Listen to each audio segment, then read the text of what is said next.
Infinite limits. So infinite limits refers to a limit where typically approaches like from one side and it's undefined when you plug in after doing direct substitution.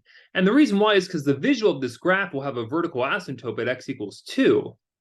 And the only options to approach it is either go up to infinity or down to negative infinity.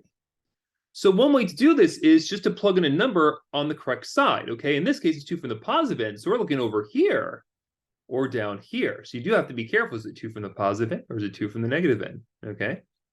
So in this case, give me a number slightly bigger than 2. I usually say within 0.1 is safe, and whether you have a calculator or not is kind of irrelevant because you just have to figure out if it's positive or negative.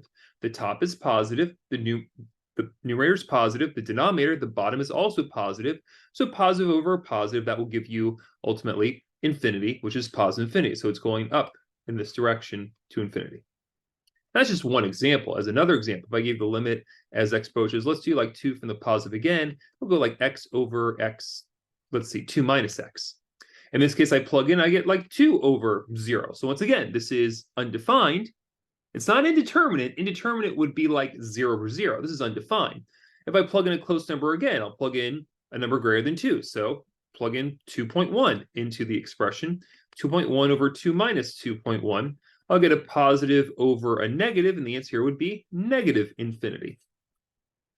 One more example here overall, okay? One more example. So let's say I did the limit as x approaches. Let's do like negative 2 from the positive end of, we'll go for like x plus 3 over x plus 2. So if I plug in a negative 2, I'll get, let's see, 1 over 0. So now give me numbers slightly bigger than negative 2. You'd plug in what? Negative 1.9. Be very careful. It's got to be bigger than negative 2. So if I do that, negative 1.9 plus 3, negative 1.9 plus 2. And let's see, you will get a positive over positive, which means it's approaching infinity. And those are just several examples of dealing with what they call an infinite limit.